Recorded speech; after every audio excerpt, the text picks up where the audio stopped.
अस्सलाम वालेकुम dear YouTube family, कैसे हैं आप सब। उम्मीद करते हो बिल्कुल खैरियत से होंगे। मद्रासी पुलाव की तैयारी कर ली थी मैंने और जल्दी से ये चढ़ा दी थी हड्डियाँ। अभी गोश्त डालती हूँ तो आपको बताती हूँ। एक पूरा जब ये पोथी पूरी लहसुन की और एक प्याज को साबुत धो के अच्छे तरीके से डालना होता है। बाकी इसमें ज़ीरा डाला है, नमक डाला है और अदरक लहसुन का पेस्ट डाला है। बाकी इसमें कुछ नहीं डाला, पानी है यखनी के लिए जो डालते हैं। अभी आप इसमें गोश्त शामिल करेंगे तो मैं आपको बताती हूँ कि बंदरासी पुलाव कैसे बनता है। बहुत स्पेशल है, ज़रूर बनाइएगा। ये देखिए ताज़ा ताज़ा गोश्त, ये है केजी के करीब होगा। कुछ पुलाव बनाना था तो मैंने सोचा कि आपको भी रेसिपी शेयर कर देती हूँ। अब ये धो के हम डालते हैं यखनी के लिए हड्डियों के बीच में। हड्डियाँ अब हो गई हैं, चेक करते हैं कुछ और उनको हीट आ जाएगी इसके साथ। ये देखिए जी, गोश्त मैंने इसके अंदर डाल दिया। हड्डियों को पहले अगर डाल देना, कुकर लगा दें हड्डियों के साथ, तो वो अच्छे तरीके से गल जाती हैं और उनको अच्छी सी हीट आ जाती है।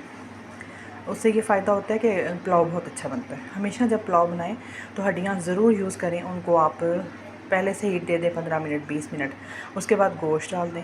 15-20 मिनट गोश्त को, जितना भी गोश्त पे डिपेंड करता है जितनी जल्दी गल जाए। ये हमारा 15 मिनट में इंशाल्लाह गल जाएगा। फिर पुलाव शुरू करते हैं। अच्छा जी, ईद वाले दिन मैंने पुलाव बनाया था तो बहुत मज़े का बना था। थोड़ी सी हरा मिर्च डाल दें तो ये अच्छा लगेगा और भी ज़्यादा, इसलिए मैंने थोड़ी हरा मिर्च जो है ना वो शामिल कर दी है इसमें। ऑप्शनल है, आप अगर ना डालना चाहें तो ना डालें, नहीं तो पुलाव तो बहुत अच्छा बनता है इसके साथ भी। मिर्च वैसे पुलाव में नहीं जाती, लाल मिर्च नहीं डालते, लेकिन ये थोड़ी सी डाल सकते हैं, अच्छी लगती है। इसके अलावा आप सौंफ डाल सकते हैं। मगर जो मैं बना रही हूँ ना मद्रासी पुलाव, बहुत सारे पुलाव मुझे बनाने आते हैं मुख्तलिफ़ तरह के, तो ये मेरे पापा की रेसिपी है और ये बहुत अच्छा मद्रासी पुलाव बनता है। अल्लाह ताला उनको रिक रहमत करे, अपने हबीब के सदके उनके दर्जात बहुत बुलंद करे, आमीन। अच्छा ये देखिए, मैंने प्याज और लहसुन को निकाल दिया क्योंकि ये काफ़ी गल चुका है। तो ये बाकी चावलों के अंदर शामिल कर देंगे। ये ठंडा हो जाएगा ना, फिर इसके अंदर से निकालेंगे इसको या ग्राइंड कर लेंगे, फिर मैं आपको बताऊँगी। कुकर लगा दिए तो मिलते हैं 15 मिनट के बाद। जब तक हीट आती है ना गोश्त को, तब तक हम प्याज ब्राउन कर लेते हैं। देचकी में मैंने ऑयल डाल दिए, देचकी में बल्कि, और प्याज फ्राई करते हैं ज़रा गोल्डन, लाइट गोल्डन करके। इसको फिर मैं आपको बताती हूँ। ये देखिए प्याज हो गया लाइट ब्राउन।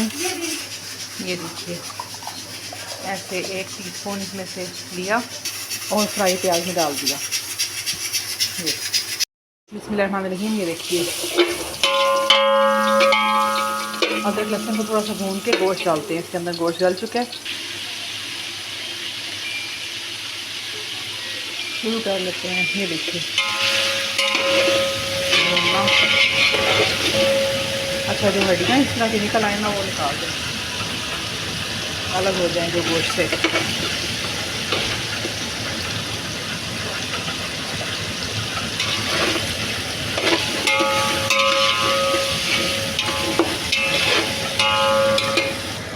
यहाँ भूनना बहुत ज़रूरी है, इससे गोश्त जो है ना पुलाव का वो गोल्डन नज़र आता है और बड़ा मज़े का हो जाता है, फ्राई हो जाता है।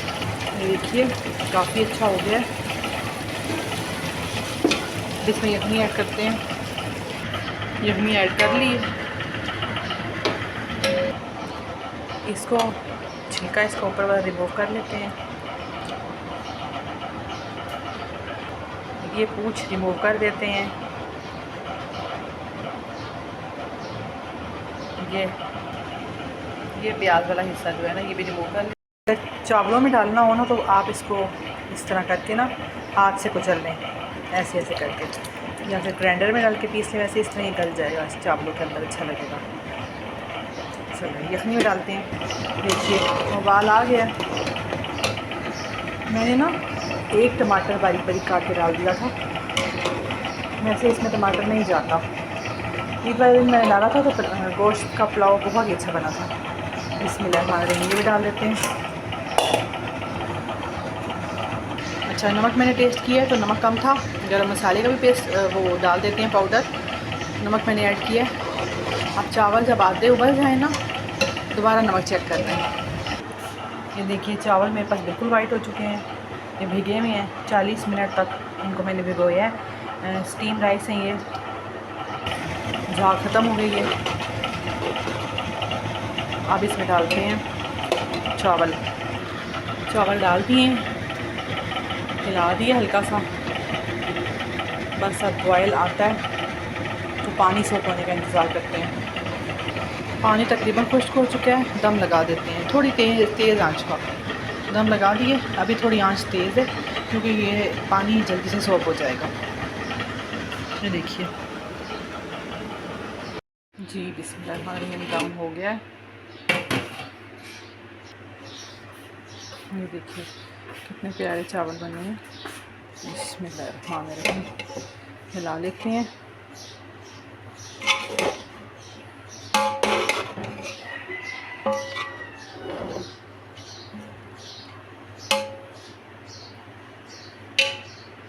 जी तो देखिए कितना प्यारा मद्रासी पुलाव तैयार है। आप भी अपने घर में ज़रूर ये रेसिपी ट्राई करें और एनजेस यूनिक ब्लैक को सब्सक्राइब करें। अगर मेरी रेसिपीज़ अच्छी लगे तो वीडियो को लाइक और शेयर भी करें फ्रेंड्स एंड फैमिली के साथ। ठीक है, मुझे अपने चैनल से दीजिए इजाज़त। अल्लाह हाफिज़।